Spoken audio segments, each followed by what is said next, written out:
The Big Bang is the definitive narrative of modern cosmology, a bold declaration that our universe had a beginning and has a finite age, just as the humans who live within it. That finite age, in turn, is defined by the evidence that the universe is expanding.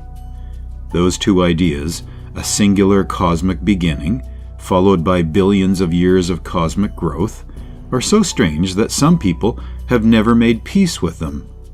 As a result, skeptics have been questioning the validity of the Big Bang model for as long as there has been a Big Bang model. Among mainstream cosmologists, doubts about the Big Bang largely melted away in the 1960s with the discovery of the cosmic microwave background, an omnidirectional buzz of radiation that makes sense only as a relic from the hot, early era of the universe. But around the fringe, the doubts have persisted. Lately they have intensified, inspired by groundbreaking discoveries made by the James Webb Space Telescope in the early universe. In a stunning observation, NASA's time machine, the JWST, has just detected unimaginable massive galaxies at the edge of the observable universe, challenging the Big Bang, our supreme theory about the origin of the universe. Is it time we must completely change our view of the cosmos and our own existence? The answer will be revealed in today's episode of Eyes 200M. The idea for the Big Bang first came about back in the 1920s and 1930s. When we looked out at distant galaxies, we discovered something peculiar. The farther away from us they were, the faster they appeared to be receding from us. According to the predictions of Albert Einstein's general relativity, a static universe would be gravitationally unstable. Everything needed to either be moving away from one another or collapsing towards one another if the fabric of space obeyed his laws. The observation of this apparent recession taught us that the universe was expanding today, and if things are getting farther apart as time goes on, it means they were closer together in the distant past. An expanding universe doesn't just mean that things are getting farther apart as time goes on, it also means that the light existing in the universe stretches in wavelength as we travel forward in time. Since wavelength determines energy, shorter is more energetic, that means the universe cools as we age, and hence things were hotter in the past. Extrapolate this back far enough, and you'll come to a time where everything was so hot that not even neutral atoms could form. If this picture were correct, we should see a leftover glow of radiation today, in all directions, that had cooled to just a few degrees above absolute zero. The discovery of this cosmic microwave background in 1964 by Arno Penzias and Bob Wilson was a breathtaking confirmation of the Big Bang. It's tempting, therefore, to keep extrapolating backwards in time to when the universe was even hotter, denser, and more compact. If you continue to go back, you'll find a time where it was too hot to form atomic nuclei, where the radiation was so hot that any bound protons and neutrons would be blasted apart, a time where matter and antimatter pairs could spontaneously form, as the universe is so energetic that pairs of particles and antiparticles can spontaneously be created, a time where individual protons and neutrons break down into a quark-gluon plasma as the temperatures and densities are so high that the universe becomes denser than the inside of an atomic nucleus. And finally, a time where the density and temperature rise to infinite values, as all the matter and energy in the universe are contained within a single point, a singularity.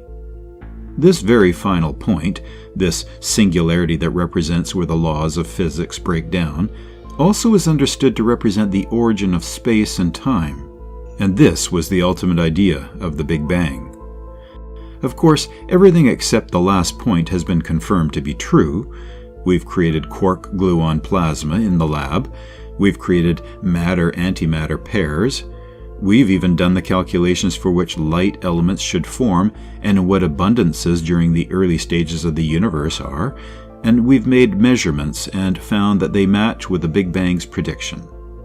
Coming forward even further, we've measured the fluctuations in the cosmic microwave background and seen how gravitationally bound structures like stars and galaxies form and grow. Everywhere we look, we find a tremendous agreement between theory and observation. The Big Bang looks like a winner. But the universe as we see it has some properties and some puzzles that the Big Bang doesn't quite explain. If everything began from a singular point, a finite amount of time ago, you'd expect different regions of space would have different temperatures, since they wouldn't have had the ability to communicate and exchange particles, radiation, and other forms of information. Leftover particles, relics from the earliest, hottest times, such as magnetic monopoles and other topological defects, and some degree of spatial curvature, since a Big Bang that arises from a singularity has no way to balance the initial expansion rate and the total matter and energy density so perfectly. But none of these things are true. The universe has the same temperature properties everywhere, no leftover high-energy relics, and is perfectly spatially flat in all directions. Either the universe was simply born with these properties for no foreseeable reason at all, or there is a scientific explanation, a mechanism that caused the universe to come into existence with these properties already in place. On December 7, 1979, physicist Alan Guth had a spectacular realization, an early period of exponential expansion that preceded the Big Bang. What we now know as cosmic inflation could have caused the universe to be born with all of these specific properties. When inflation came to an end, that transition should then give rise to the hot Big Bang. Of course, you can't just build an extra idea into your old theory and declare that your new one is better. In science, the burden of proof on the new theory is much more severe. As a result, the doubts have persisted, and lately they have intensified, inspired by groundbreaking discoveries made by the James Webb Space Telescope in the early universe. In just its first year of scientific operations, the $10 billion U.S. infrared telescope has delivered stunning views of the nascent universe, finding large numbers of surprisingly bright galaxies that existed at a time when the cosmos was in its infancy. With its 6.5-meter mirror, JWST was designed to investigate this early era, which was mostly out of reach for its predecessor, the 2.4-meter Hubble Space Telescope, or HST. Observations thus far from the JWST have simply astonished researchers and left them trying to digest exactly what they were seeing. According to the standard model of cosmology, after the fiery Big Bang, some 13.8 billion years ago, the universe cooled, and energy turned into matter that eventually coalesced during the first few 100 million years, forming the first generation of stars and galaxies. Astronomers thought they had a decent understanding of this process. But JWST's initial results may suggest that stars and galaxies were forming far faster than anyone expected. The telescope had done nothing less, read the headlines, than break the universe and upended models of cosmic history. Subsequent data from the JWST have ruled out some of the more dramatic findings, and new simulations can accommodate at least a few of the strange observations. But some bright, massive, and early galaxies continue to confound theorists, suggesting that our understanding could shift in the coming years. No data at the moment has broken the universe, says Priyamvada Natarajan, a theoretical astrophysicist at Yale University in New Haven, Connecticut. But I think there are interesting potential tensions emerging on different scales, Natarajan said. Resolving these tensions will require researchers to revisit their fundamental assumptions about galactic evolution. That could mean bringing new ideas to the forefront while leaving others in the cosmic dustbin. But note that this is not the first time that we have spotted the too early galaxies. In May of 2009, astronauts installed one of Hubble's final and most important instruments, known as the Wide Field Camera, or WFC-3. It vastly improved the telescope's ability to see in infrared. As the universe expands, traveling light gets stretched out to longer wavelengths, or the redder portions of the electromagnetic spectrum, so the oldest entities can't be seen in the shorter ultraviolet or visible wavelengths. WFC-3 allowed Hubble to capture the light from several record-breaking objects, including the galaxy GNZ11, which existed when our universe was only 3% of its current age, or a mere 400 million years old. Yet Hubble never found much from this early epoch. Were the few visible big bright galaxies due to limitations in the observatory's instruments? Or were astronomers witnessing the very beginnings of galaxy formation? Once JWST launched in December 2021, scientists swiftly dismissed the latter possibility. Two teams spotted the galaxy Glass Z12, about 50 million years older than GNZ11. Other JWST observations showed staggering numbers of galaxies potentially existing as early as 180 million years after the Big Bang. There's a lot of galaxies that are bright enough for us to detect with the JWST, says Jehan Karteltepe, an astrophysicist at the Rochester Institute of Technology in New York.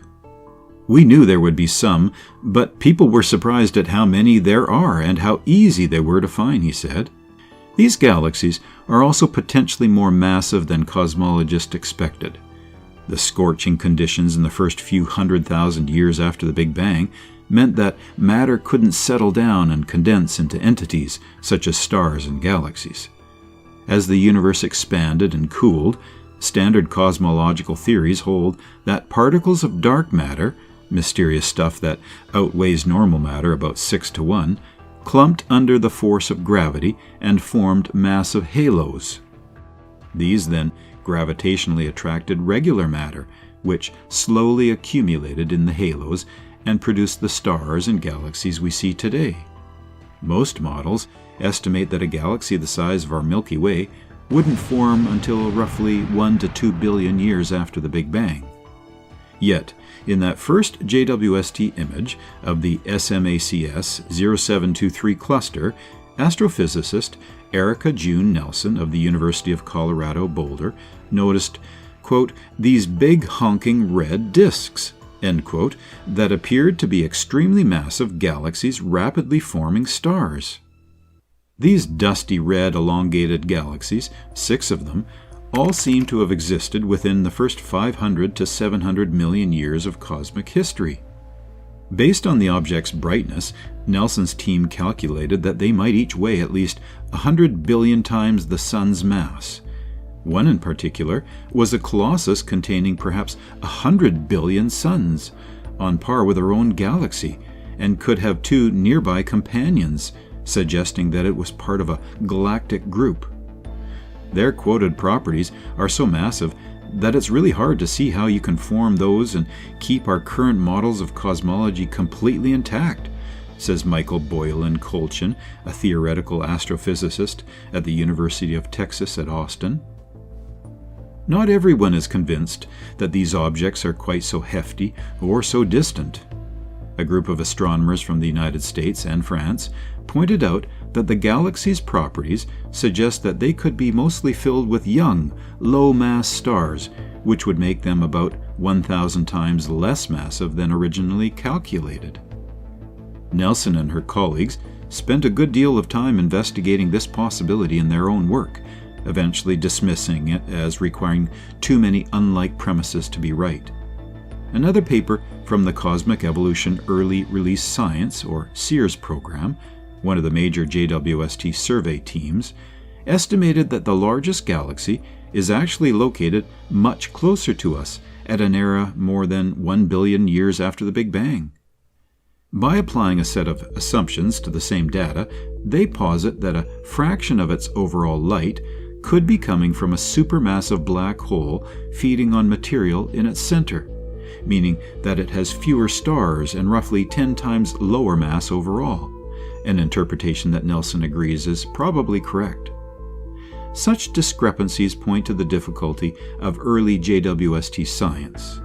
Most of the telescope's initial results have been based on imaging data, in which a galaxy's distance and mass are inferred based on its brightness and color.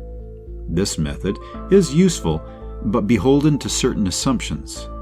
To nail down an object's properties, as well as its time and place in cosmic history, astronomers typically rely on the more painstaking process of spectroscopy, in which light is separated into its constituent colors containing telltale chemical signatures. Cosmic expansion steadily shifts these signatures en masse toward longer wavelengths, providing an accurate measure of the distance light has traveled. In one instance, imaging data from JWST placed a galaxy dubbed Sears 93316 at 240 million years after the Big Bang, making it one of the most distant objects ever recorded. But about a year after that, spectroscopic measurements from the telescope showed that it was far closer, existing at a less record-breaking epoch, 1.2 billion years after the Big Bang. In other cases, spectroscopy backed up initial estimates. 4 distant galaxies spotted early on in the JWST Advanced Deep Extragalactic Survey, or JADES, were shown to be at their originally identified extreme distances. That includes JADES GSZ13-0, the current champion, which existed roughly 320 million years after the Big Bang. When the telescope's next observation cycle begins, in July, its spectrograph will deliver data on a large number of such objects, including Nelson and her colleagues' potentially massive and faraway galaxies. Still, the main galaxies that JWST has found are already enticing theorists to reconsider some of their basic ideas. Cosmological models predict the number of dark matter halos of different sizes that should be present at different epochs of the universe's history. If we say galaxies only live inside these lumps of dark matter, there aren't quite enough dark matter lumps to host the galaxies that have been reported, says Alice Shapley, an astronomer at the University of California, Los Angeles. As a result, computer simulations that produce too few dark matter halos and galaxies have fallen by the wayside. Additional data might force further modifications. People still have wiggle room surrounding the exact number and masses and formation times of galaxies, but this wiggle room is getting squeezed, says astronomer Haojin Yan of the University of Missouri in Columbia. Most in the field acknowledge that their understanding of galaxy formation will likely have to shift to account for the JWST observations. But will it be a minor adjustment or a more radical alteration? Among the simpler possibilities is that the earliest stars and galaxies came together more efficiently than researchers currently believe. It could be that the primordial universe was much denser and more compact than researchers think, perhaps allowing gas and dust to collapse especially quickly into stars. Maybe in the very earliest systems, it's all kind of going gangbusters and there's nothing to stop it, Boylan Colchin says. This would allow for the creation of a large number of galaxies that are heavier much earlier in the cosmic history than existing theories suggest. But the efficiency of galaxy formation would likely have to be much higher than current models assume. A more exotic explanation tweaks conceptions of dark energy, which is generally believed to be caused by the observed accelerated expansion of the universe. Physicists consider the density of dark energy to have been a constant since the Big Bang, but discrepant measurements of the cosmos's expansion might require a rethink of the nature of dark energy altogether. Studies of the nearby universe suggest a faster expansion rate than the rate extrapolated from observations of the infant universe. Several models that have been around since before JWST launched, called early dark energy, posit that more dark energy existed roughly 50,000 years after the Big Bang, Boylan Colchin says. Such models, which help resolve the expansion rate discrepancy, also happen to predict that galaxies grew faster and more abundantly in the early universe, which could explain the JWST sightings. But there's an obvious problem. The standard model of cosmology, with its constant dark energy density, has been extremely successful in explaining the evolution of the large-scale structure of the universe, comprising the observed web of galaxies, galactic clusters, and clusters of clusters. Any changes to that model will need to retain such positive aspects while addressing the new observations. Most researchers are taking a wait-and-see approach before abandoning long-standing ideas in favor of some new view of the cosmos.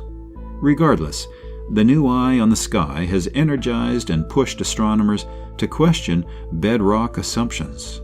As Shapley says, "You've got a few times in your career when you're like, okay, this is a watershed moment, and we're in one of those watershed moments right now."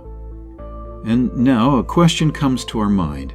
Well, if the Big Bang Theory is just a theory, are there other hypothetical explanations for the origin of the known universe?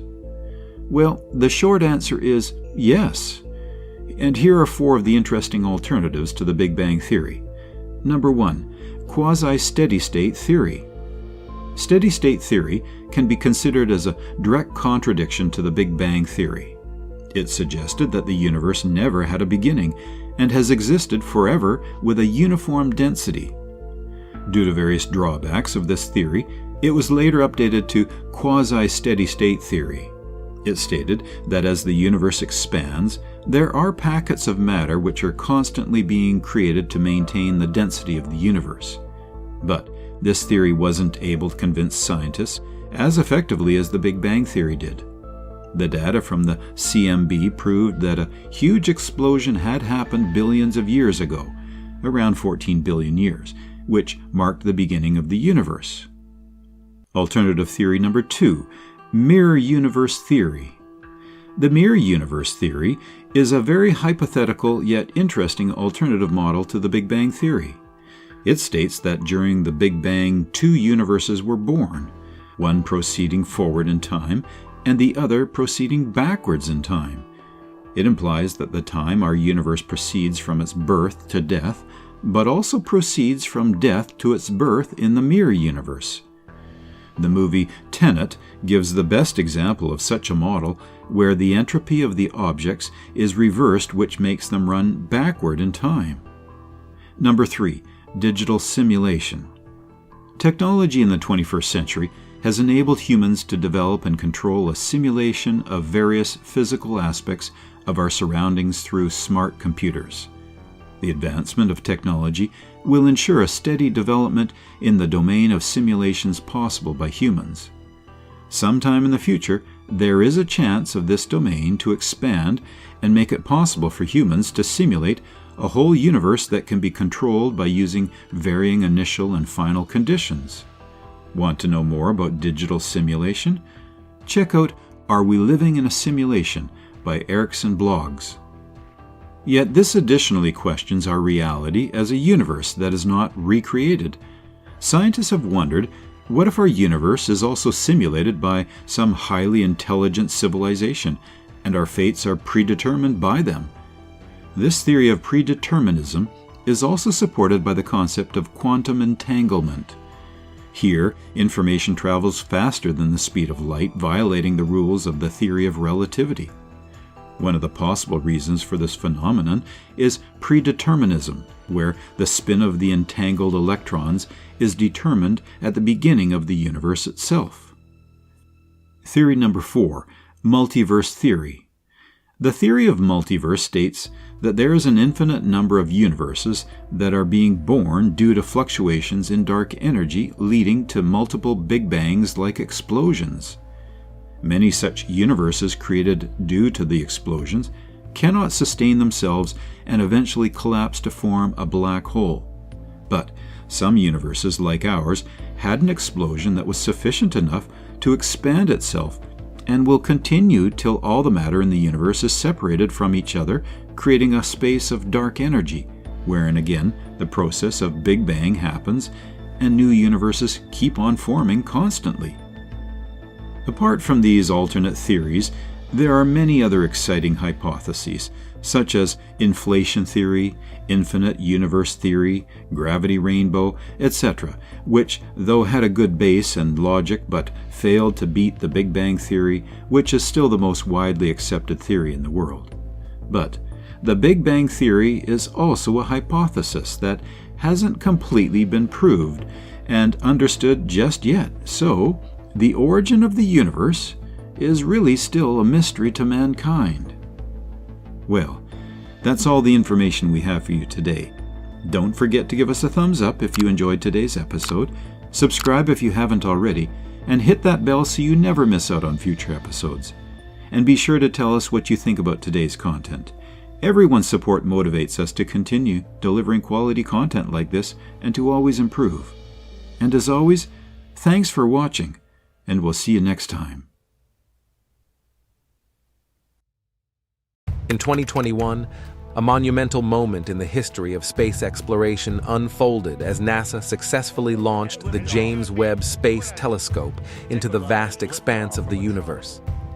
This groundbreaking endeavor came to fruition through the collaborative efforts of individuals from countless countries spanning 3 decades.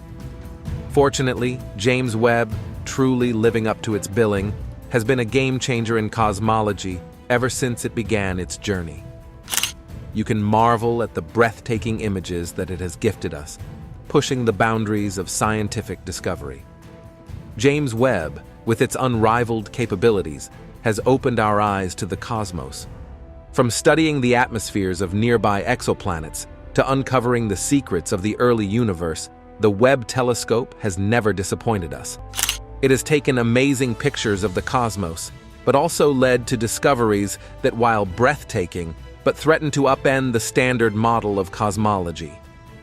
Stunning discoveries made by James Webb have shown that the universe before the first stars and galaxies formed is beyond our understanding, and the discovery of nothingness could be the end of our current cosmological models. Join us as we dig deep into James Webb's astonishing discoveries about the early universe.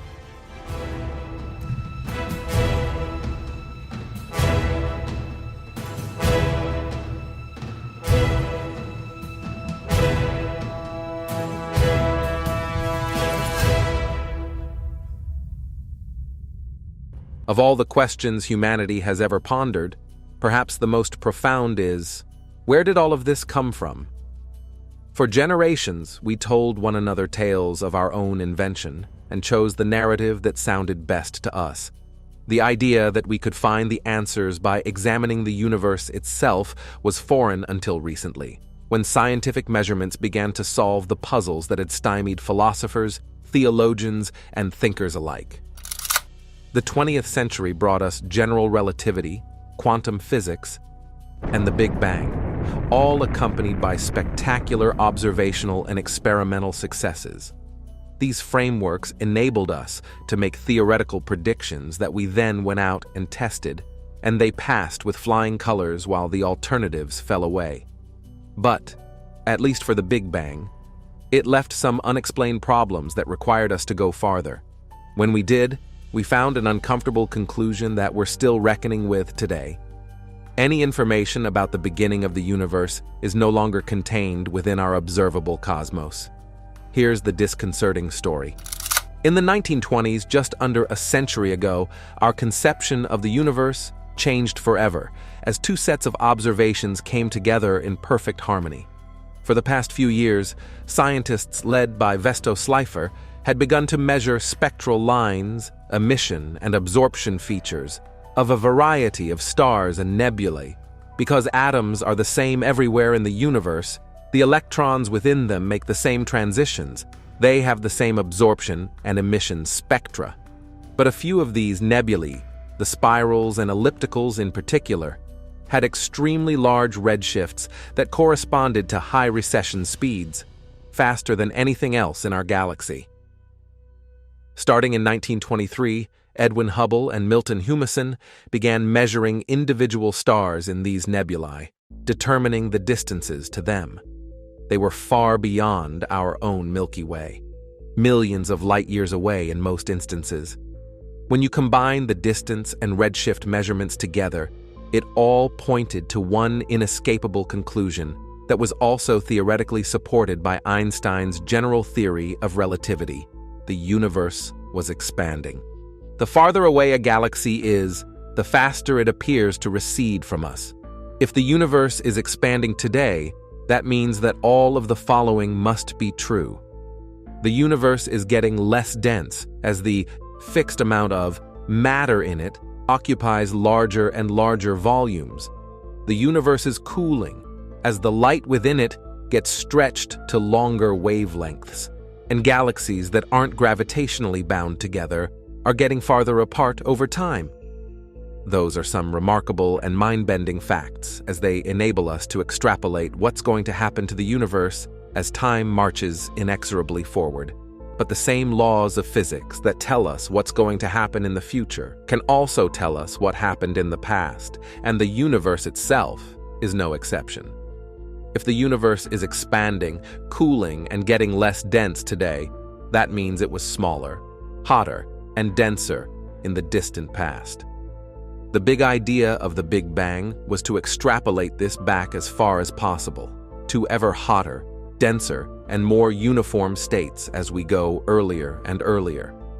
This led to a series of remarkable predictions, including that more distant galaxies should be smaller, more numerous, lower in mass, and richer in hot blue stars than their modern-day counterparts.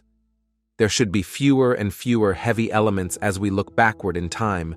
There should come a time when the universe was too hot to form neutral atoms, and a leftover bath of now cold radiation that exists from that time. There should even come a time where atomic nuclei were blasted apart by the ultra-energetic radiation, leaving a relic mix of hydrogen and helium isotopes. All four of these predictions have been observationally confirmed, with that leftover bath of radiation, originally known as the primeval fireball, and now called the cosmic microwave background. Discovered in the mid-1960s, often referred to as the smoking gun of the Big Bang.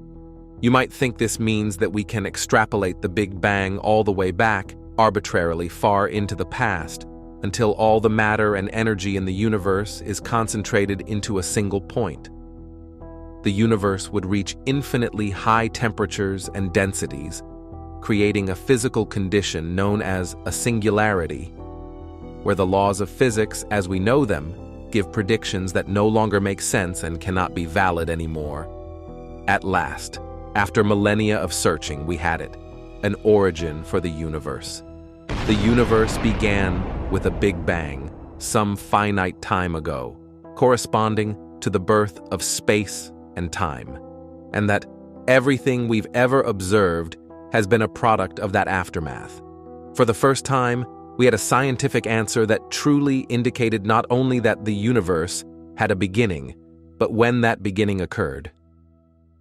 In the words of Georges Lemaitre, the first person to put together the physics of the expanding universe, it was a day without yesterday. However, we all know that something is awry in our expanding cosmos. There were a number of unresolved puzzles that the Big Bang posed, but presented no answers for. And with the arrival of James Webb, the world's most powerful telescope, alarming holes have been growing in this picture. The shocking discoveries of the James Webb telescope have created a stir in the field of astronomy.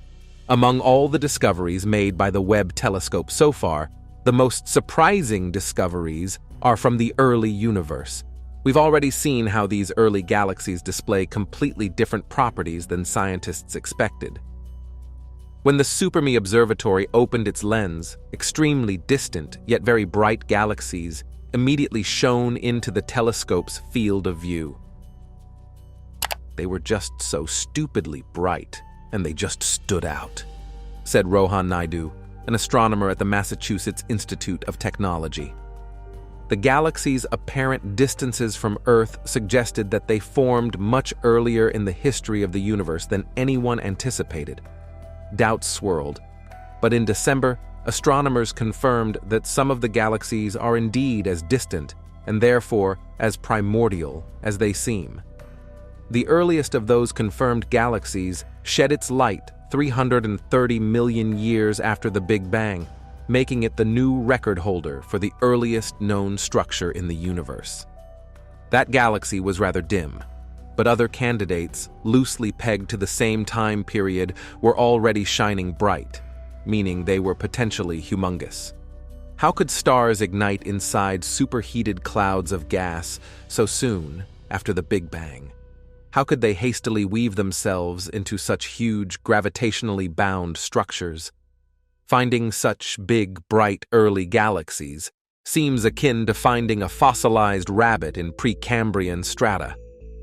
That's why scientists named these impossible early galaxies universe breakers. Astronomers began asking whether the profusion of early big things defies the current understanding of the cosmos. Some researchers and media outlets claimed that the telescope's observations were breaking the standard model of cosmology, a well-tested set of equations called the lambda cold dark matter, or the mathematical model of the Big Bang theory, thrillingly pointing to new cosmic ingredients or governing laws. It has since become clear, however, that the lambda cold dark matter model is resilient. Instead of forcing researchers to rewrite the rules of cosmology, James Webb's findings have astronomers rethinking how galaxies are made, especially in the cosmic beginning. The telescope has not yet broken cosmology, but that doesn't mean the case of the two early galaxies will turn out to be anything but epical. But the latest discoveries of the Webb telescope have once again created havoc in astronomy. In addition to early galaxies, Webb discovered an early black hole that may be older than our universe. How could a thing be older than the universe? Or, conversely, how could the universe be younger? Obviously, the appearance of hundreds of black holes and galaxies that shouldn't exist had turned them on to the question of our cosmic origin. However, note that no matter how advanced our telescopes are, we will never see the first moment of our universe.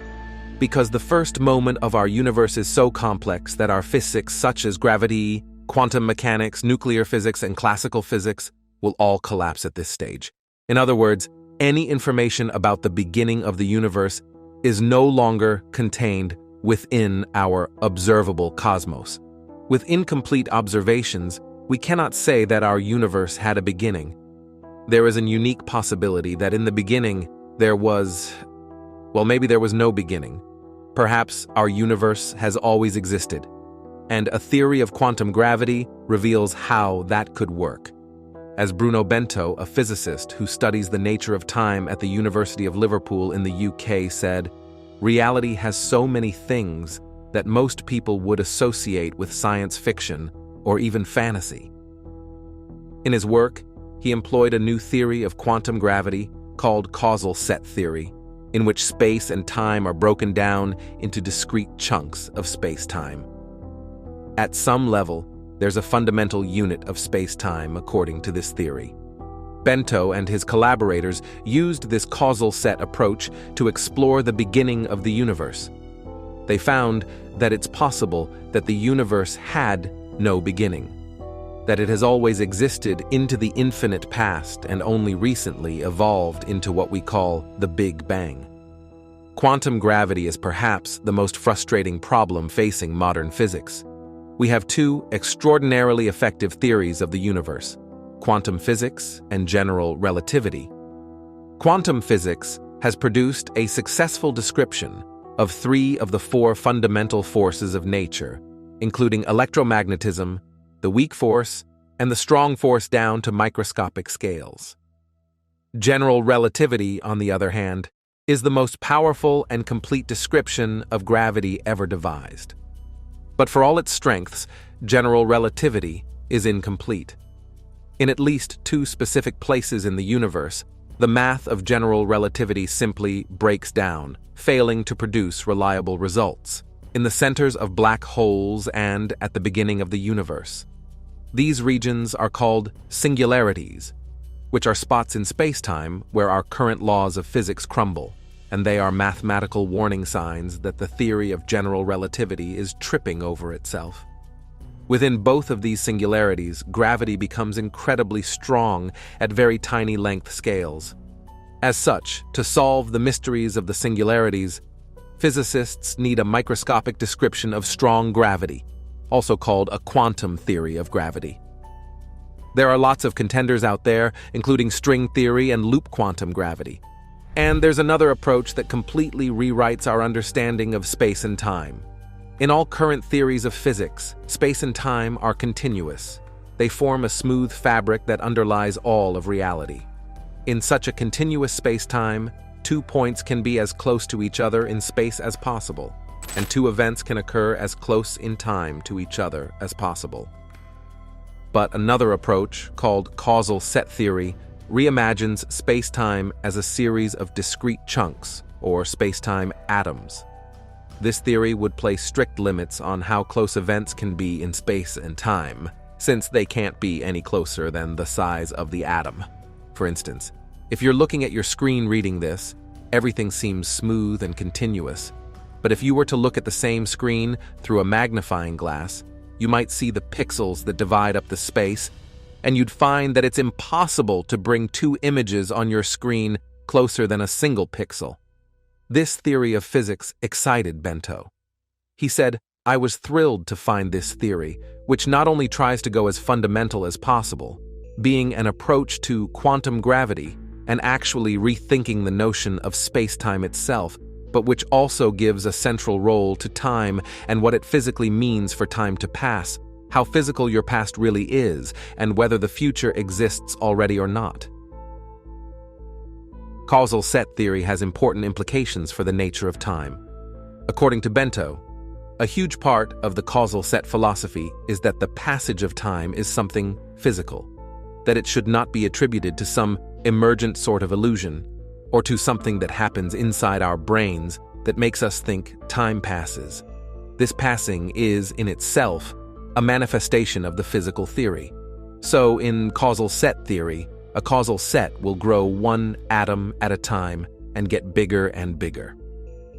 The causal set approach neatly removes the problem of the Big Bang singularity because, in the theory, singularities can't exist. It's impossible for matter to compress down to infinitely tiny points. They can get no smaller than the size of a space-time atom. So without a Big Bang singularity, what does the beginning of our universe look like? That's where Bento and his collaborator, Stav Zalel, a graduate student at Imperial College London, picked up the thread, exploring what causal set theory has to say about the initial moments of the universe. Their work appears in a paper published to the preprint database Arxiv. The paper examined whether a beginning must exist in the causal set approach. In the original causal set, formulation and dynamics, classically speaking, a causal set grows from nothing into the universe we see today. In our work instead, there would be no Big Bang as a beginning, as the causal set would be infinite to the past. And so, there's always something before. Their work implies that the universe may have had no beginning, that it has simply always existed. What we perceive as the Big Bang may have been just a particular moment in the evolution of this always existing causal set, not a true beginning. There's still a lot of work to be done, however. It's not clear yet if this no-beginning causal approach can allow for physical theories that we can work with to describe the complex evolution of the universe during the Big Bang. As Bento concluded, one can still ask whether this causal set approach can be interpreted in a reasonable way or what such dynamics physically means in a broader sense. But we showed that a framework is indeed possible. So at least mathematically, this can be done. In other words, it's a beginning. After all, we have to accept that we have no way of knowing how, or even if, the universe started. The total amount of information accessible to us in the universe is finite, and hence, so is the amount of knowledge we can gain about it. There's a limit to the amount of energy we can access, the particles we can observe, and the measurements we can make. That doesn't mean we're done, or that we shouldn't strive to learn everything we absolutely can. Only we can push the frontiers of knowledge back as far as they can go. There's a whole lot left to learn and a whole lot that science has yet to reveal. If we continue to look, many of the present unknowns will likely fall in the near future.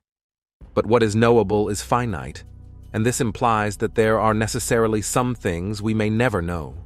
The universe may yet be infinite, but our knowledge of it never will be. Regardless, one thing can't deny, we're living in the golden age of cosmology. Recent years have brought a flood of extraordinary findings. We've found ironclad evidence for black holes, cataloged more than 5,500 planets orbiting stars near us in the Milky Way, explored the Pluto system robotically. We've got a good understanding of the age, size, evolutionary history, and fate of the universe. We know what will eventually happen to life on Earth. The big questions have largely fallen into place with answers, or at least partial answers. And we knew almost nothing of those answers, say 50 years ago. In other words, astronomy has elevated our knowledge such that we know that we live in a vast galaxy inside a vast universe, and that we're literally made of atoms from the stars. Don't worry. Be happy. You're interested in astronomy and immersed in a golden age of discovery like we've never seen before.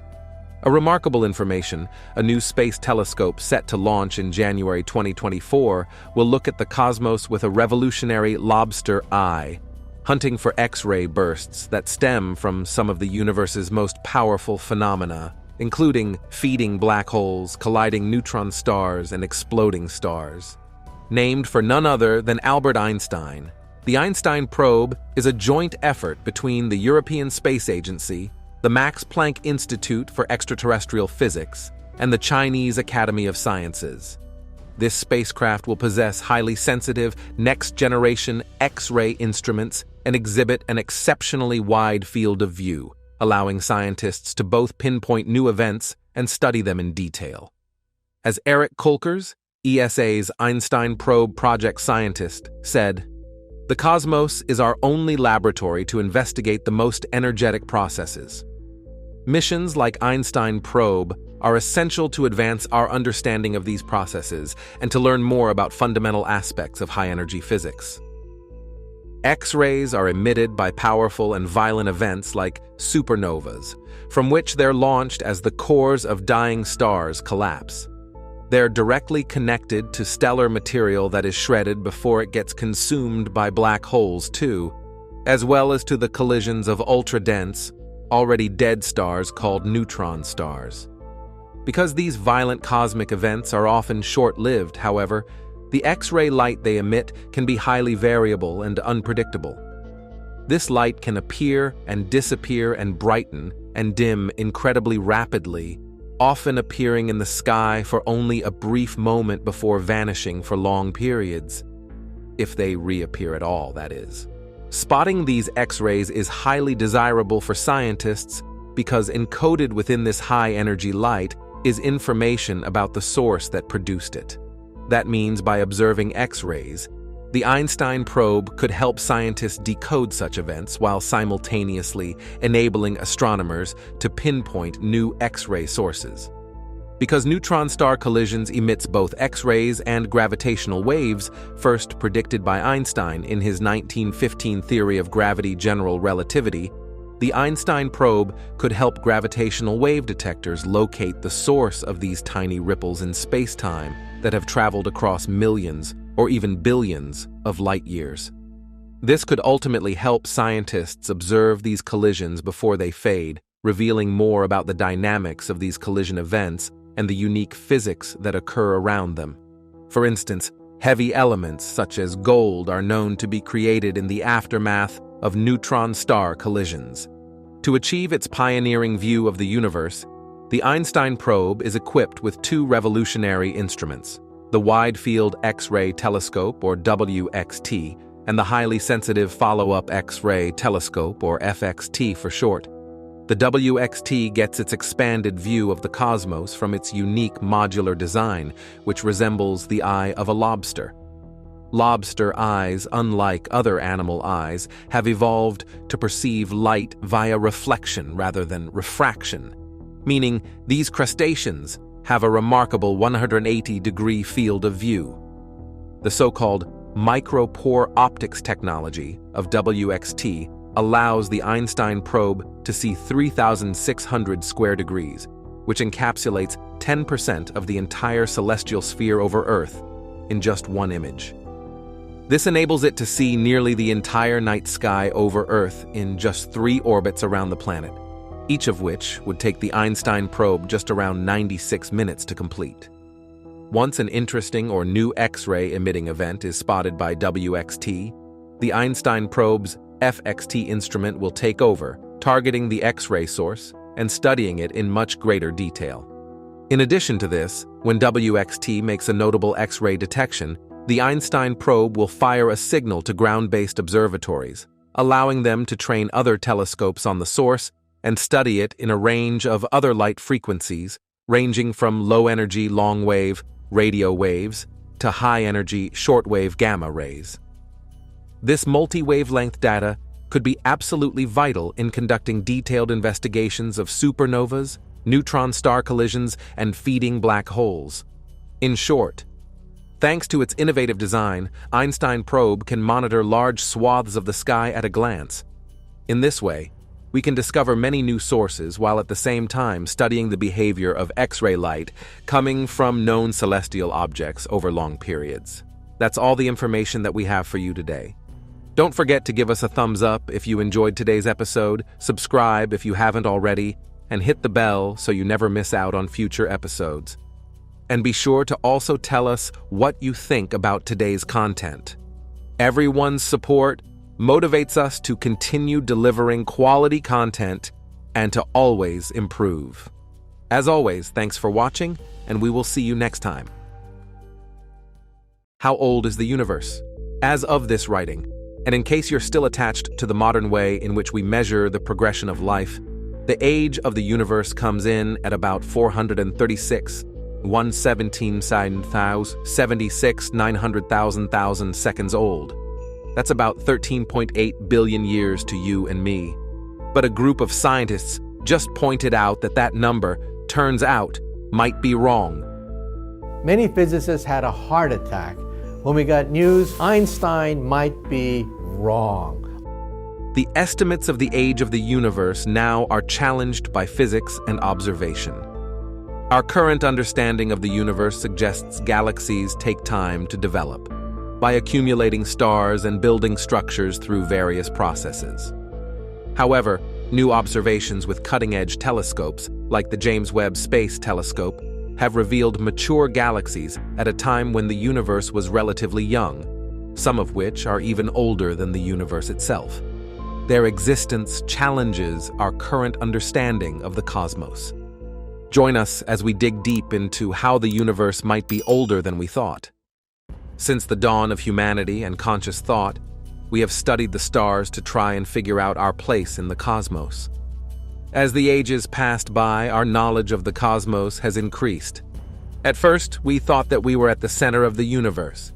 It was understood that all things revolved around the planet Earth, and this was why the sun and the moon danced across our horizon. At this time, the Earth was also widely believed to be flat.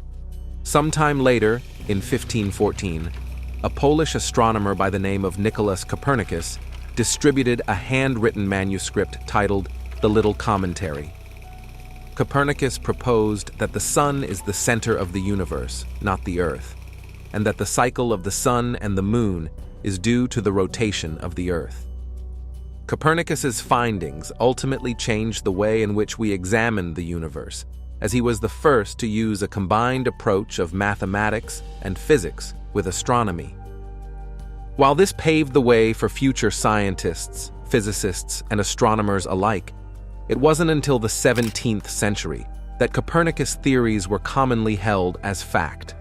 As scientific knowledge advanced, so our thoughts turned towards the bigger questions about the universe. Scientists began to muse on the origins of our universe and to question whether the universe always existed. By the 18th century, there were two main theories on the universe. The first was that it was in the millions of years old. The second theory, originally published in Seeger of Brabant's The Eternity of the World in the 13th century, held that the universe had neither beginning nor end, it was eternal. In the mid-19th century, our ideas of the universe of the century started to radically change. Physicists started developing the first theories of thermodynamics, a branch of physics which deals with temperature and heat. The theory of entropy was established, which says that if the universe had no beginning or end, then all matter within it would be of the same temperature. This contradicted current theories, as it was well known by this point that there were great temperature differences across the known universe. It wasn't until the early 20th century that the works of prominent scientists such as Albert Einstein and Alexander Friedman established the theory that the universe couldn't possibly be in a static state, and that it must actually either be expanding or contracting. This changed everything, of course, and as such, new theories regarding the age of the universe had to be established. Thanks to advances in telescope technology, we were able to gain a deeper look into the universe. It was around this point that one of the most important astronomers of all time, an American by the name of Edwin Hubble, made observations of distant clusters of stars which were found to be other galaxies, like our solar system. Both Hubble and a Belgian astronomer by the name of Georges Lemaitre proposed and proved a theory that established that the universe is in a state of expansion. As a direct result of this, we started to gain some real insight into the age of the universe. Hubble theorized that the beginning of the universe was approximately 2 billion years old. While Hubble was far off in his calculations, he paved the way to establishing a firmer idea of the age of the universe. To gain an accurate understanding of the age of the universe, a law of physics called the Hubble constant was established, which measured the expansion rate of the universe. Hubble's law was a real breakthrough, as it could be used in a complex equation, along with the determined ages of various galactic bodies, to measure the age of the universe. Hubble was off in his calculations that determined the age of nearby galaxies, and as such, his idea of the age was much lower than has now been established. Thanks to the work of many scientists over the rest of the 20th and the early 21st century, it was finally established that the age of the universe was actually in the tens of billions of years old. But how did we arrive at that conclusion? Well, that is a long haul. The simplest and most straightforward way to measure the age of the universe is simply to look at the objects that are in it. Stars, for instance. We have hundreds of billions of stars in the Milky Way galaxy alone, and the overwhelming majority of the ancient history of astronomy was devoted to studying and characterizing stars. It remains an active field of research today, as astronomers have uncovered the relationship between observed properties of stellar populations and how old they are. The basic picture is this. A cloud of cold gas collapses under its own gravity, leading to the formation of large numbers of new stars all at once, that come in all different masses, colors, and brightnesses, and the largest, bluest, brightest stars burn through their fuel first. Therefore, when we look at a population of stars, we can tell how old it is by looking at what types stars still remain, and what classes of stars are completely gone. Our galaxy has stars of all different ages in it, but the measurements of any individual star will be riddled with uncertainties. The reason is simple. When we view an individual star, we see it as it is today. We cannot see, or know, what happened in that star's past history that may have led to its present condition. We can only view a present-day snapshot of what exists and have to infer the rest. You'll often see attempts made to measure the age of an individual star, but that always comes along with an assumption that the star didn't have an interaction, merger, or other violent event in its past. Because of that possibility, and the fact that we only see the survivors when we look at the universe today, those ages always come along with massive uncertainties, on the order of 1 billion years or even more. However, the uncertainties are much smaller when we look at large collections of stars. The collections of stars that form within a galaxy like the Milky Way, open star clusters, typically contain a few thousand stars and only last a few 100 million years. The gravitational interactions between these stars eventually cause them to fly apart. While a small percentage last a billion years or even a few billion years, we have no known open star clusters that are even as old as our own solar system. Globular clusters, however, are larger, more massive, and more isolated, found throughout the halo of the Milky Way. When we observe them, we can measure the colors and brightnesses of many of the stars inside, enabling us, so long as we understand how stars work and evolve, to determine the ages of these star clusters. Although there are uncertainties here as well, there is a large population of globular clusters, even within the Milky Way alone, with ages of 12 billion years or more. How certain are we of these figures? It's tough to say.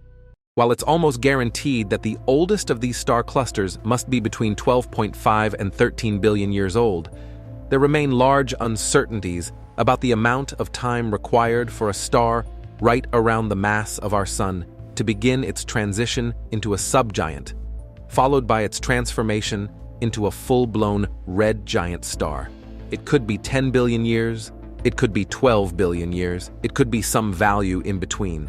For years, many astronomers who worked on globular clusters argued that the oldest ones were 14, maybe even 16 billion years old.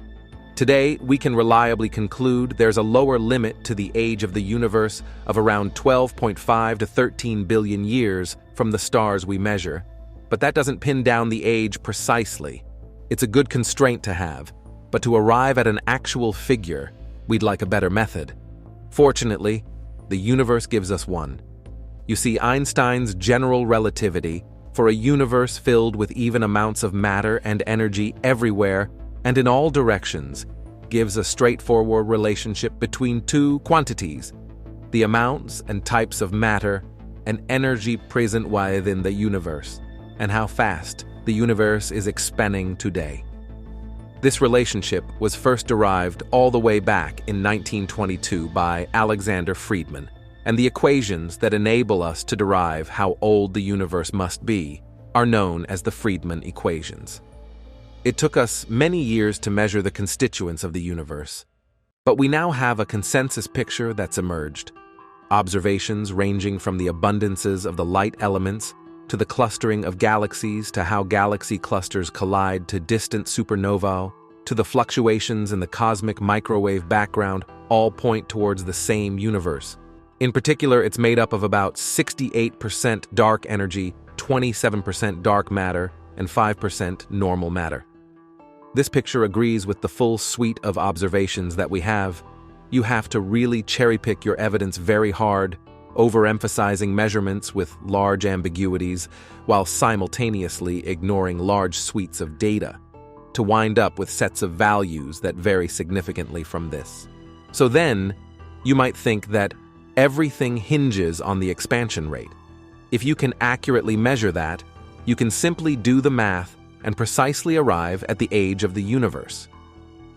Beginning the early 2000s and ever since, the best data we have comes from the cosmic microwave background, first from WMAP, then from Planck, and, as of July 14, 2020, from the Atacama Cosmology Telescope as well. Those values have all converged on the same expansion rate, 68 kilometers per second per megaparsec, with an uncertainty of just 1 to 2%. When you calculate what that means for the age of the universe, you get a very robust 13.8 billion years, completely consistent with everything we know about stars. But hang on a second. You might have heard, and rightly so, that the International Astronomical Union presently uses the term age of the universe to mean the time elapsed within the currently observable universe since the Big Bang. So, what about the entire universe? What can we say about the part of the universe that's beyond the limits of our observations? The short answer is, the universe might have a longer history. According to Queensland University of Technology's Dr. Michael Cowley, our current understanding of the universe suggests Galaxies take time to develop by accumulating stars and building structures through various processes. However, new observations with cutting-edge telescopes like the James Webb Space Telescope have revealed mature galaxies at a time when the universe was relatively young. Their existence challenges our current understanding of how galaxies form and evolve over cosmic time. In other words, estimates of the age of the universe are challenged by physics and observation, and the universe might be older than we thought. Using the James Webb Space Telescope's discovery of highly evolved galaxies only 325 million years after the Big Bang is expected to have occurred, has led the University of Ottawa adjunct professor Rajendra Gupta to calculate the universe is, in fact, 26.7 billion years old. Gupta's new model, described in a paper published in the monthly notices of the Royal Astronomical Society, applies tired light, a theory first suggested by physicist Fritz Zwicky in 1929, to explain the red shifting of photons from distant galaxies. In current cosmology, redshift is the stretching of photons caused by the expansion of the universe, akin to the experience we have when an ambulance siren drops in pitch as it drives away from the listener. But tired light theory suggests that photons gradually lose energy over cosmic distances. Though it conflicts with observations, Gupta says that by allowing this theory to coexist with the expanding universe, it becomes possible to reinterpret the redshift as a hybrid phenomenon rather than purely due to expansion. And Gupta goes even further in the study, introducing the fundamental physics idea from English theoretical physicist Paul Dirac that coupling constants govern the interactions between particles. What does that mean? If these constants evolve, then the time it takes for the early galaxies observed in the Webb telescope to form extends from a few 100 million years to several billion years. Better put, it would offer an explanation for the advanced level of development and mass observed in the previously puzzling early galaxies. However, experts warn that extraordinary claims require extraordinary evidence. Regardless, at the end of the day, the universe is our laboratory, and whatever it reveals to us about how nature actually behaves is what we have to go with. Thus, it might be fun to explore or theorize about it. In short, the universe is approximately 13.8 billion years old, but that, turns out, might be wrong. We just need more data. Notably, months ago, a new era in astronomy began with the apparent discovery of low-frequency gravitational waves, the ambient hum of space-time ripples pervading the universe. That announcement came from a huge collaboration of researchers around the world. Groups in the US, Europe, India, Australia, and China are each working on their own similar experiments and are pooling their data together to improve the result. With evidence for these never-before-seen gravitational waves now firmly in hand, all those disparate teams are now feverishly gathering more data for a grander goal: to understand exactly where this background hum is really coming from. Many experts suspect that the hum mostly emerges from pairs of supermassive black holes spiraling together in the gradual process of merging, but it could instead come from even stranger sources that might represent thrilling new branches of physics. "We're right at the very beginning of the field," says Chiara Mingarelli of Yale University, part of the US-led collaboration, Nanograv. The announcement came on June 28th from Nanograv and the other so-called pulsar timing arrays, or PTAs, which use radio telescopes to track the precise arrival time of the regular flashes from pulsars, rapidly spinning neutron stars left behind after supernovae. Using dozens of pulsars and monitoring the arrival times of pulses to nanosecond-scale precision on decadal timescales, they can discern background gravitational waves passing through our solar system. Such waves slightly shrink or expand the intervening space between our planet and the targeted pulsars, creating telltale offsets in the arrival times of pulses. The astonishing result follows an earlier epoch of discovery that began in 2015, when the Laser Interferometer Gravitational Wave Observatory, or LIGO, first detected gravitational waves produced by colliding stellar mass black holes and neutron stars. LIGO, its European counterpart Virgo, and similar facilities continue their hunt for these higher-frequency gravitational waves today. The evidence for a background hum of low-frequency gravitational waves comes from a total of 115 pulsars that were observed across many years by the multiple teams. Now efforts are underway to combine all those pulsar timing data into a single data set as part of the International Pulsar Timing Array, or IPTA, which will improve the data set's overall sensitivity. We're working on this together, Mingarelli says. We have one representative from each PTA working to start combining the data. That collective effort has been ongoing for 2 years already, and more definitive results are expected to appear by the end of 2023 or sometime in 2024. That is going to be the most sensitive pulsar timing array data set that's ever been put together, says Nihan Pol of Vanderbilt University. China's ambivalent involvement in joining the IPTA's efforts is somewhat complicating matters. They are not part of the agreement for this data release, says Scott Ransom of the National Radio Astronomy Observatory in Virginia.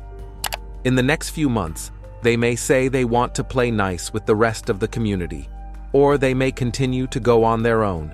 We just don't know. The Chinese Pulsar Timing Array team is in an enviable position because it has unfettered access to the huge 500-meter aperture spherical radio telescope, or FAST, in the nation's southwestern region. FAST is far more sensitive than any radio telescope currently in existence and twice as powerful as the Arecibo telescope in Puerto Rico, which collapsed in 2020. FAST is way better than almost every other radio telescope in the world, Ransom says. It's incredible for pulsars, period. For example, although China's PTA has spent just 3 years timing pulsars with FAST, it was still able to find similar hints of low-frequency gravitational waves that took 15 years for Nanograv to uncover. Members of China's PTA team did not respond to requests for comment from Scientific American. FAST is unlikely to dominate the field forever, though. Currently, the next best radio telescope for pulsar timing is Meerkat, a collection of 64 dishes in South Africa, which will have its own data added to the IPTA's current efforts. A 2,000-dish-strong project planned for Nevada, called DSA-2000, or Deep Synoptic Array, could be equally promising. A quarter of its time is set to be dedicated to Nanograv's pulsar timing observations. According to Stephen Taylor of Vanderbilt University, Nanograv's chair, that would be a huge boon to our science. And the upcoming square-kilometer array in Australia and South Africa, set to boast some 200 antennas by 2028, with thousands more to follow, should, at minimum, match FAST's capabilities. Regardless of geopolitical concerns, astronomers across the globe are united in their eagerness to find the source of this gravitational wave hum. By gathering and comparing the timings of more and more pulsars, they hope to start building a more detailed map of this background noise on the sky. If pairs of death-spiraling supermassive black holes are the cause, they should eventually appear as hotspots on this map. According to Taylor, it'll be a slow resolution of the individual sources over years. It won't necessarily be a single eureka moment. It's a slow burn. If such hotspots can be identified, however, then astronomers could start probing the particulars of supermassive black hole pairs. We would be able to learn how far apart the binaries are, says Caitlin Witt of Northwestern University, as well as the masses of the constituent black holes. Other telescopes might then be able to scrutinize and study the black holes' cosmic environs, potentially revealing more about the role these gravitational behemoths play in galactic growth and evolution. As Achamvedu Gopakumar of the Tata Institute of Fundamental Research in Mumbai, who is chair of the Indian Pulsar Timing Array, said, "A supermassive black hole binary picked up by a PTA will be followed by all sorts of electromagnetic and neutrino observations, and even photos of those things. That will be amazing, and that's what we are looking forward to." POL has already sought such hotspots in the available PTA observations by looking in the data for signs of anisotropy, that is, signs of variation and structure rather than formless homogeneity. Although statistically inconclusive, the results do show tentative hints of some hotspots, such as one toward the Virgo cluster, a large group of galaxies about 50 million light-years from Earth. "We do see some interesting features," he says, "but we really need more data." So far, the potential hotspots seem to correlate with regions of the sky where fewer pulsars have been used in the data sets, meaning the anisotropy may simply be a mirage-like artifact of data collection. The uncertainties on those measurements could just be so big that the potential hotspots prove to be consistent with the rest of the sky, Paul says. If, over the next few years, no anisotropy emerges, that could point to Stranger Things as the source of low-frequency gravitational waves. If true, that will raise a lot of eyebrows. That's all the information that we have for you today. Don't forget to give us a thumbs up if you enjoyed today's episode, subscribe if you haven't already, and hit the bell so you never miss out on future episodes. And be sure to also tell us what you think about today's content. Everyone's support motivates us to continue delivering quality content and to always improve. As always, thanks for watching, and we will see you next time. Two cosmological mysteries continue to fascinate scientists and science enthusiasts alike. The first is understanding in detail how the universe came into existence. The second is the nature of dark matter, a substance which is thought to be far more prevalent than all the stars and galaxies in the universe. A recent paper explores a possible intricate connection between these two phenomena and proposes that the beginning of the universe included not one, but two Big Bangs. To understand the implications of this interesting new idea, we must first consider the prevailing understanding of both the Big Bang and dark matter. If you think of the universe as a cup of coffee, as far as we know, the coffee itself will remind us of the dark energy that makes up almost 70% of the universe. The milk we will add will remind us of dark matter. And the sugar we will put in will remind us of the matter that we see, and that makes up 5% of the universe. For those who don't know the subject, we say dark matter and dark energy because we have no idea about them and cannot see them. Naturally, you might say, how can you compare it to milk? But that's a pointless question, as it doesn't mean that dark matter will be dark. First of all we know about dark matter is that it has a very strong gravitational effects and does not interact with the objects we see in the universe except by gravity. If you ask why we say this, there are two reasons. The first reason is the mass inconsistency in galaxy clusters. Galaxy clusters are formed by the coexistence of galaxies in groups. Just as the planets in our solar system are held together by a force, there is a force that holds galaxies together. This indicates that there are packets of energy in the spaces between galaxies that need to be taken seriously and are connected by invisible filaments. But mass calculations of galaxy clusters apparently show that these clusters shouldn't exist, that they shouldn't stay together, or even move away from each other very quickly. Because of this problem in the early 20th century, astronomers wanted to focus on a single galaxy to better understand the situation, the Andromeda Galaxy. It is both a galaxy known for its proximity to us and a spiral galaxy. Spiral is important because almost most galaxies in the universe are spirals. Naturally, any conclusion to be drawn from this would constitute an induction that could be applied to the entire universe. And second reason, the observations were surprising, because according to calculations, the rotation speed of the galaxy should be like the one on the right. However, the observations were that the rotation of the galaxy was much faster. That's why it was said that there is something we don't see. And this thing is not only gravitationally affecting visible objects, but also allowing them to defy physics as we know it. Therefore, the discrepancy between the expected and observed rotation curves is explained by adding a halo of dark matter surrounding the galaxy. Despite numerous searches, no dark matter particles have yet been found. Quite a few candidates for dark matter have been proposed, from axions to sterile neutrinos to even more bizarre and mysterious candidates like weakly interacting massive particles or WIMPs, which had been a favorite of string theorists. What's more, a recent study said dark photons could also be good candidates. But the problem is that even though we had concrete observations, we couldn't say, yes, dark matter, we're sure, for a single particle. Don't be fooled by what I call concrete observation. Yes, we are observing something that is not within our formulas, but that doesn't mean we need an external phenomenon.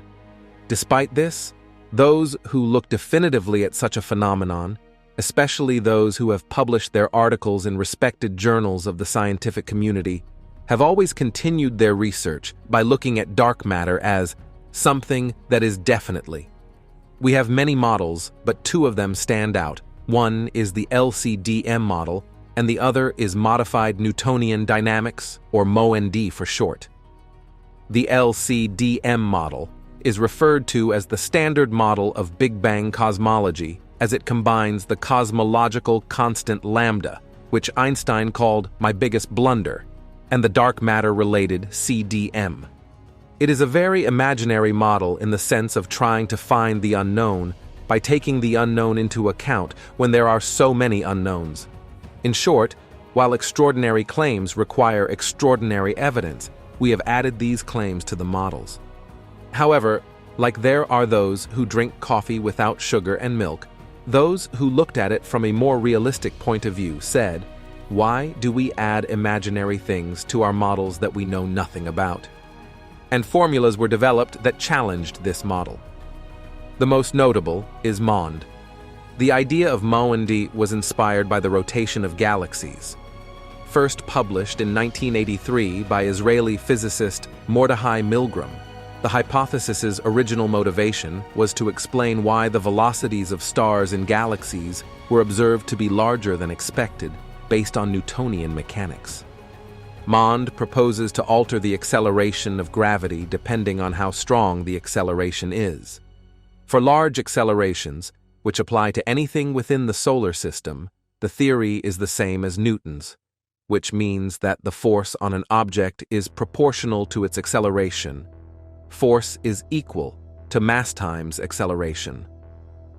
This is summarized in the following equation, F equals ma. For very tiny accelerations, however, the force is proportional to more like the square of the acceleration. What this means is that for objects that are very distant from a galactic center, the force on them is independent of the distance, and thus their rotational curve is smooth. Of course, just adding a small term to Newton's gravity means that you also have to modify Einstein's equations as well. So MOND has been generalized in various ways, such as équal, a theory of gravity based on modified Newtonian dynamics, MOND, but using a Lagrangia, which stands for a quadratic Lagrangian. Just like the lambda cold dark matter model, équal could explain these inconsistencies in the universe and does not need phenomena such as dark matter or dark energy to do so. What makes things even more interesting is that a recent study that has already been done supports this theory. Indeed, according to the study, the MOND theory was almost perfectly compatible with the observed and simulated galactic spin curves. The research made us all ask the following question: could dark matter be refuted? While all these discussions were going on, a new mind-blowing theory emerged. Our current models say that the universe began with a Big Bang, or rather, an extremely rapid inflation, and that inflation encompasses everything we see or cannot see now. However, the new paper raises a different possibility. According to Catherine Fries and Martin Wolfgang Winkler, two physicists at the University of Texas at Austin, who are the lead authors on this study, about a second dark Big Bang that occurred within a month of the first Big Bang in their still unpeer-reviewed work. These two physicists even go further, suggesting that their models could produce a range of exciting experimental signatures detectable by current and future devices, implying that direct testing of the dark Big Bang origin of dark matter may be possible. What's interesting, this wild new alternate cosmology could account for some of the most perplexing riddles about dark matter, which is about 5 times more abundant than the regular visible matter that makes up stars and planets, yet has still evaded direct detection.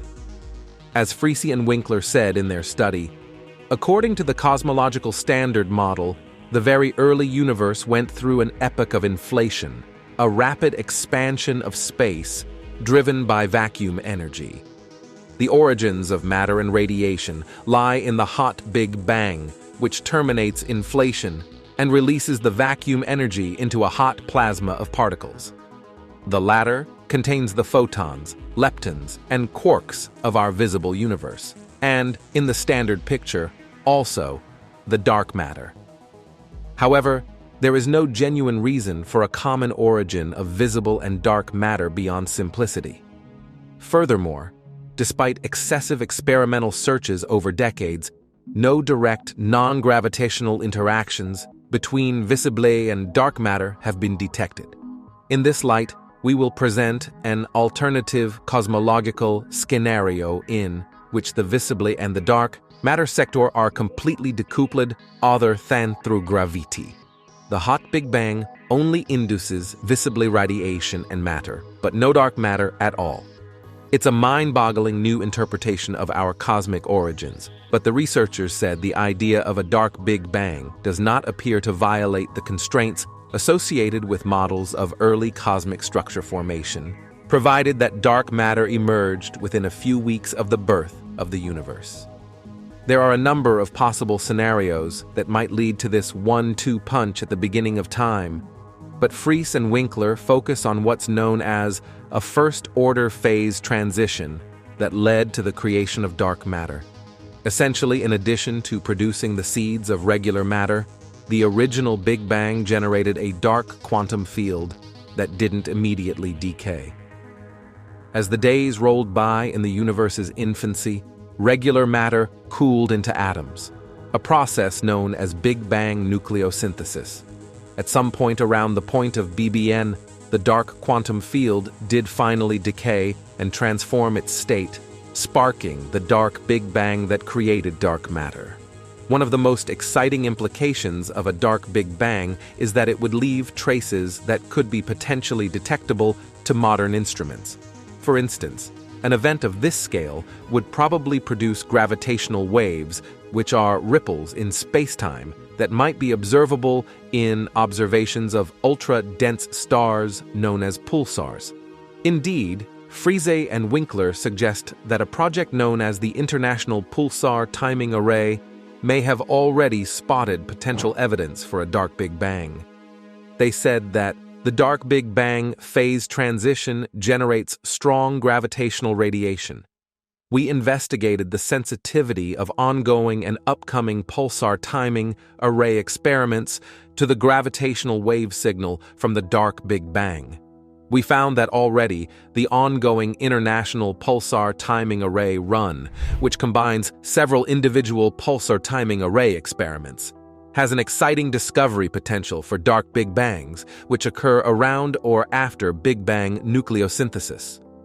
Intriguingly, a tentative gravitational wave signal by the nanograv experiment, included in the International Pulsar Timing Array network, could already be interpreted as the first sign of the dark Big Bang.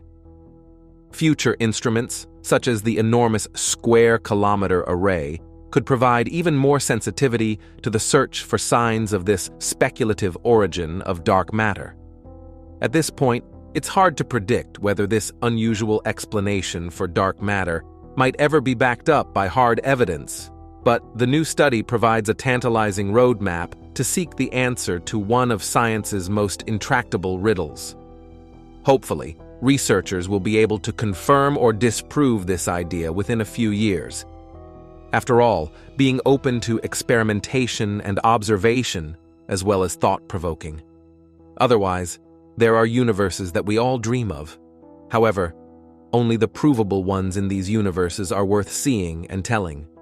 Notably, as an important step in our endeavor to understand the formation of the Milky Way and other galaxies, scientists are building a better account of the lives of adolescent stars, starting from their births in collapsing clouds of cosmic gas and dust to the time they fly the nest and drift away from other young stars in their original clusters.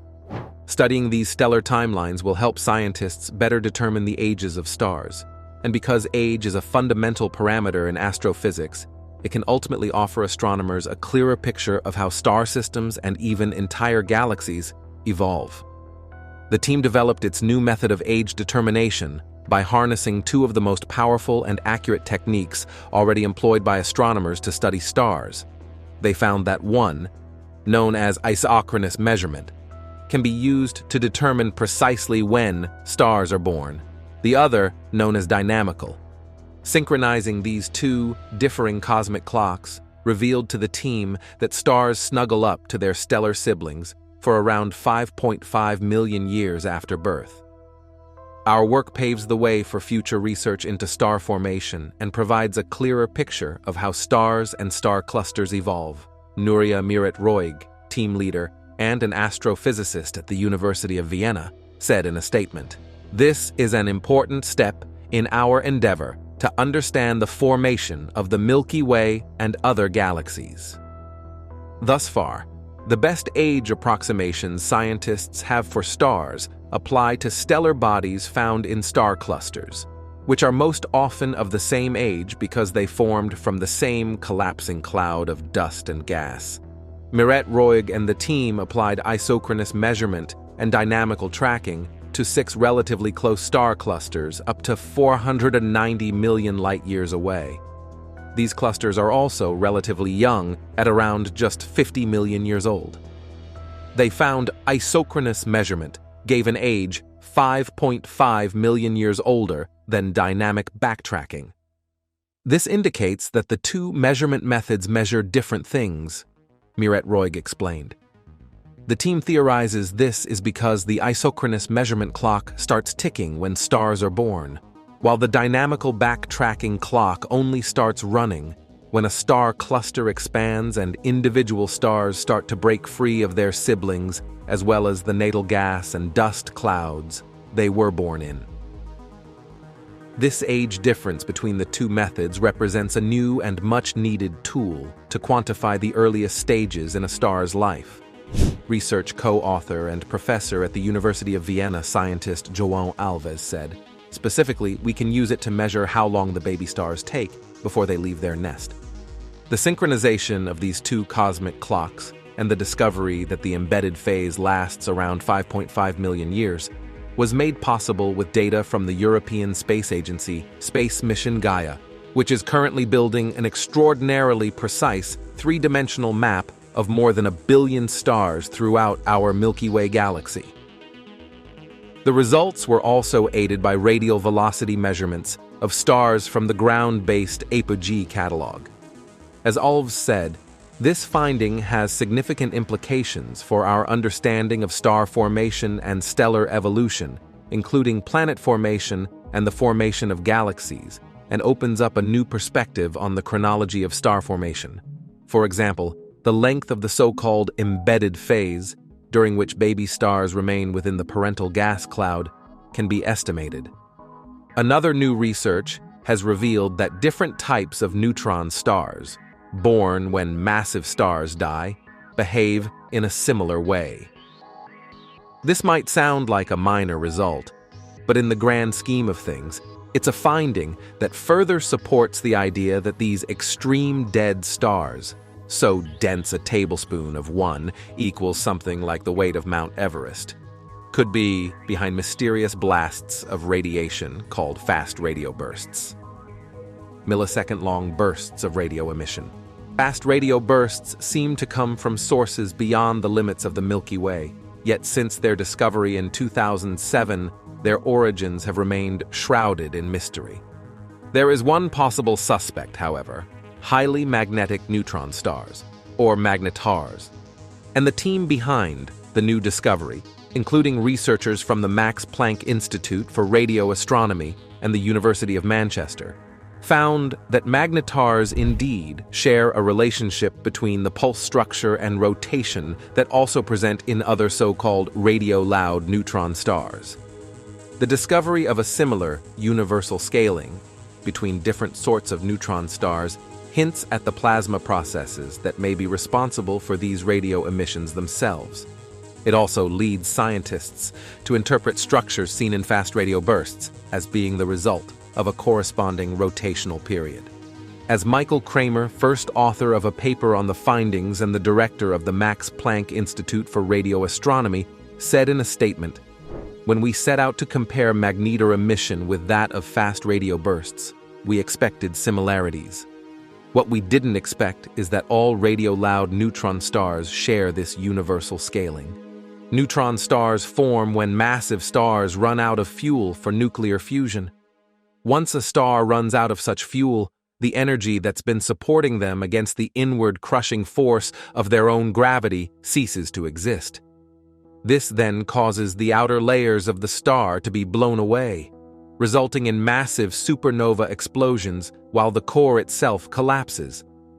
That collapse continues until electrons and protons in the region smash together and create a sea of neutron-rich matter, which prevents the stellar core from crushing down ever more.